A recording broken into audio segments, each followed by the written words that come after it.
میرے اس افسانے کا عنوان وہ صبح کب آئے گی۔ چلو چلو چلو، ایک نہیں، دو نہیں، 10 نہیں، سب چلو، جوگ در جوگ چلو، اپنے بچوں کو اپنے ساتھ لے چلو، وہ بھی تاریخ کا حصہ بننے جا رہے ہیں۔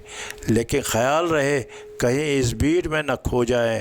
بھیڑ کے سامنے ایک وسیع میدان تھا، اس میں داخل ہونے سے پہلے ان مقبروں سے گزرنا ہوگا جہاں لاکھوں لوگ سوئے ہوئے ہیں۔ اس میدان کو پار کرنے کے بعد ہم ان ہواؤں میں سانس لے لیں گے جہاں جو ان غموں کا مداوا ہوگی، نئی صبح کا ضامن ہوگی۔ یہ لوگ اس مٹی کے پیداوار ہے جس کی جھیل کا صاف شفاف پانی ان کے عملوں سے غلیظ ہو گیا، جہاں کے سرسبز جنگل بھی ریگستان بن گئے۔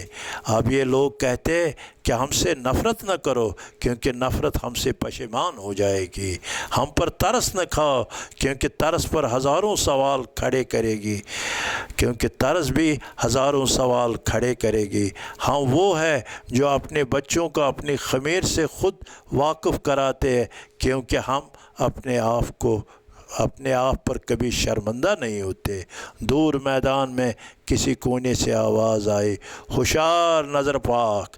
اس بھیڑ میں کچھ بونے بھی تھے، کچھ لنگڑے بھی تھے، اندھے بھی تھے، بہرے بھی تھے، روگی بھی تھے، ہر رنگ ہر نسل کے لوگ۔ یہ سب کچھ دنیا کی روشنی میں کھلی آنکھوں سے خواب دیکھتے اور ان خوابوں کو پالتے اور خوابوں میں کیے ہوئے وعدوں پر یقین رکھتے۔ لوگوں کی اس بھیڑ کو یہ بھی یقین ہے کہ جو میدان پار کر جائے گا وہ ان ہواؤں میں سانس لے گا جو دکھوں کا مداوا ہوگا اور اس سے نئی صبح دیکھنے نصیب ہوگی۔ ان خوابوں کا یہ المیہ کہ لوگ اپنے آپ سے، اپنے ذات سے بہت دور ہوتے جا رہے۔ جادوگر کی طرح اپنی دنیا خود ہی سجاتے ہیں، خود ہی اس سے مٹاتے، خود ہی بت کھڑا کرتے، خود ہی بتوں کو توڑتے۔ یہ لوگ گرمی میں ٹھنڈی ہواؤں کو یاد کرتے اور ٹھنڈ میں گرمی کو خود اپنی دنیا بناتے ہیں، خود اپنی دنیا کو تہس نہس کرتے۔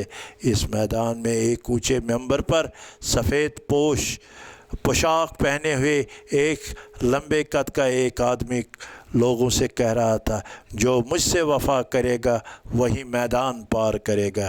میدان کے دوسرے کونے سے آواز آ رہی تھی، ہوشیار خبردار!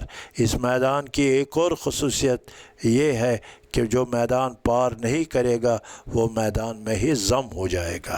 میدان میں قیامت کا شور برپا تھا، ہر طرف آوازیں آ رہی تھی، بانت بانت کی آوازیں، انسانوں کی، پرندوں کی، چرندوں کی۔ میدان میں کچھ لوگ ننگے اور آوارہ گھوم رہے تھے، لوگوں سے کہہ رہے تھے، کھو جاؤ گے پھر نہ ملو گے۔ وہ لوگ جو یاقوت، زمرد، الماس، چاندی اور سونے کو اپنا شفیق اور رفیق مانتے ہیں، عزیزوں کی موت پر روتے تھے۔ ننگے اور آوارہ لوگ ان سے کہہ رہے تھے، آنسو کو سنبھال رکھو، کسی اور دن کام آئیں گے۔ میدان کو پار کرنے کی تگداو میں لوگ ایک دوسرے کو دھکیلنے میں لگے ہوئے تھے۔ کوشش یہ تھی کہ ایک دوسرے سے سبقت لے جائے تاکہ وہ ان ہواؤں میں سانس لے جہاں غموں کا مداوا ہوگا۔ ہوشیار غرضمند، ہوشیار! اس آواز کو لوگ انسنی کر دیتے کیونکہ غرض میں آدمی اندھا بھی ہو جاتا ہے اور بہرا بھی۔